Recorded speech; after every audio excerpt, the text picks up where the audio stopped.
ও আমিরুল মুমিনিন, আমার ছেলেকে ছেড়ে দেন, আমার ছেলেকে মাফ করে দেন। যেই বেত্রাঘাতগুলো আপনি করবেন, আমি এই প্রত্যেকটা বেত্রাঘাতের জন্য বরাবর একটা একটা উট আল্লাহর জন্য কোরবানি দিয়ে ফেলবো। কয়েকটা খেজুর দুধের মধ্যে চুবিয়ে রাখলে সকালবেলায় খাইলে একটু শরীরের মধ্যে জিমানি ভাব আসে। কয়েকদিন ভিজে রাখলে 4-5 দিন লাগলে এটা মদের মতো হয়ে যায়, সেন্স ঠিক থাকে না। বিচার দিলেন আমিরুল মুমিনিন, আপনার ছেলে নাবিজ খেয়েছেন, বিচার করেন। নিজের ছেলেকে আবু শামাকে কলার বেড়াই ধরেন, শার্টের কলারের মধ্যে ধরেন। খলিফাতুল মুসলিমিন ওমর রাদিয়াল্লাহু তাআলা মসজিদে নববীর মিম্বরের পিলারের মধ্যে বাঁধলেন। জোহরের নামাজের সময় যতগুলা মানুষ আসছেন দেখা যায় আমিরুল মুমিনিনের ছেলে পিলারের মধ্যে বাঁধা। কি অপরাধ করেছে? একে অপরের সাথে বলতে লাগলেন, আজকে ওমরের ছেলের রক্ষা নাই, আজকে অবশ্য আমার রক্ষা নাই। আমিরুল মুমিনিন তো কাউকে মাফ করেন না, ফিলারের সাথে বাঁধা। আরেকজন বললেন, মদ খাইলে তো 80টা দৌড়া মারতে হবে। কয়টা দৌড়া? 80টা বেত্রাঘাত করতে হবে। আরেকজন বললেন, না না, আমিরুল মুমিনিন নিজের ছেলে বিদায়, 40টা মারবেন আর 40টা মাফ করে দিবেন। আরেকজন বললেন, না না, 80টায় আমিরুল মুমিনিন মারবেন। ওমর রাদিয়াল্লাহু তাআলা জোহরের নামাজ শেষ করলেন, বললেন, আমাদের একটা বিচার আছে, সবাই থাকবেন, আমাদের একটা বিচার আছে, বিচার করব, সবাই থাকবেন, বিচার আছে। সবাইকে বললেন, জোহরের নামাজের পর কেউ বাড়ির মধ্যে যাবেন না, বিচার আছে। এখন প্রেসিডেন্টের ছেলে চুরি ডাকাতি করে আছে না নাই?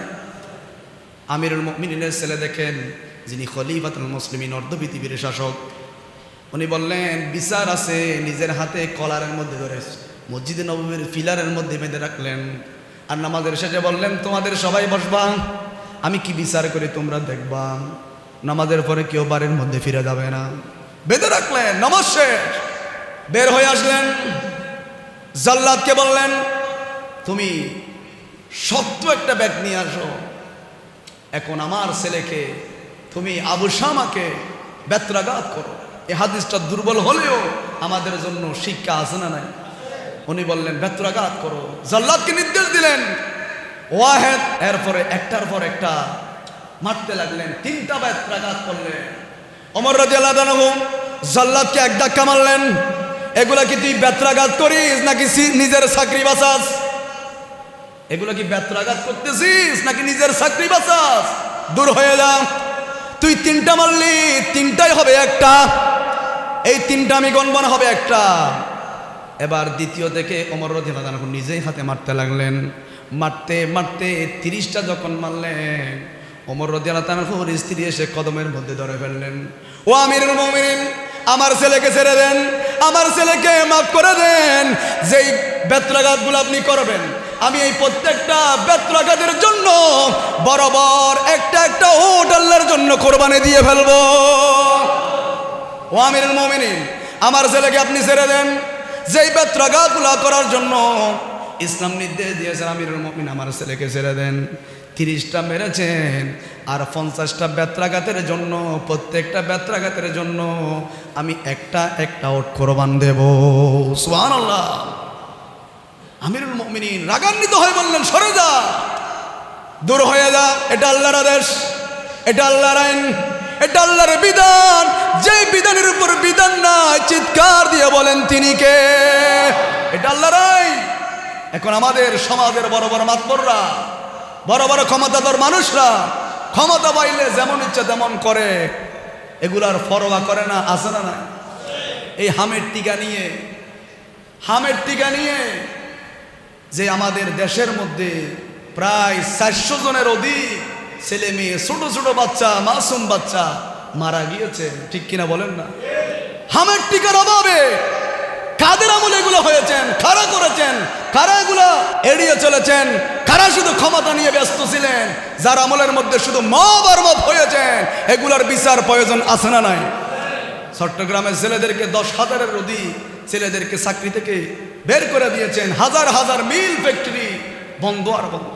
ওমরের আমলে হলে একবার ফাঁসি নয়, এই জালেমগুলা, এই সুৎখোর মুনাফিক, এই খ্রিস্টানের মতো দেখতে এই মুনাফিকগুলার একবার ফাঁসি নয় বরাবর কয়েকশোবার ফাঁসি দেওয়া হতো। কথা বলেন ঠিক কিনা?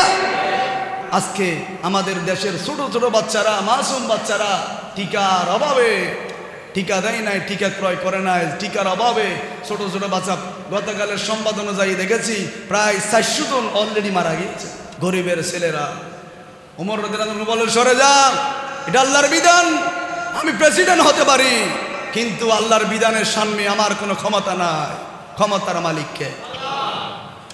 মারতে লাগলেন, স্ত্রীকে দূর করে দিলেন, চলে যাও, এটা আল্লাহর বিধান। 31, 32, 33, 40টা যখন বেত্রাঘাত করলেন, মসজিদে নববী শরীফের বারান্দা ভিজে গিয়েছেন, মসজিদে নববী শরীফের মধ্যে রক্তাক্ত হয়ে গিয়েছেন। 40 বাড়ি দেওয়ার সাথে সাথে আবু শামা একেবারে নিজেই বেহুশ হয়ে গেলেন, বেহুশ হয়ে গেলেন।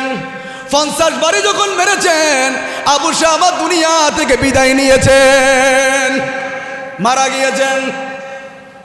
নিজের ছেলেকে মারতে মারতে, বেত্রাঘাত করতে করতে 50 বাড়ির মধ্যে মারা গিয়েছেন।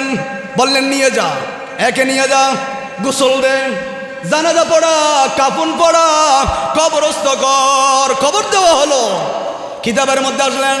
সবাই যখন চলে গিয়েছেন, আর 30টা বেত্রাঘাত কবরের মধ্যে মেরেছেন, খবরের মধ্যে বেত্রাঘাত করলেন।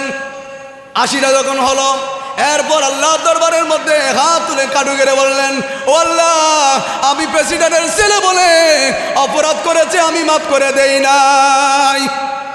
আল্লাহ কিয়ামতের ময়দানে জালেমদের কাতারের মধ্যে কিন্তু আমি ওমরকে দাঁড় হতে হবে না, কারণ প্রেসিডেন্টের ছেলে অপরাধ করলে মাপ পেয়ে যায়, প্রেসিডেন্টের ছেলে 7 খুন করলেও মাপ পেয়ে যায়।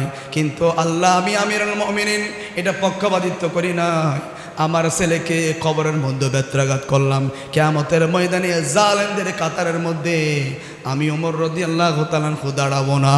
সুবহানাল্লাহ! কেমন বিচার, কেমন রাষ্ট্র পরিচালনা ছিল।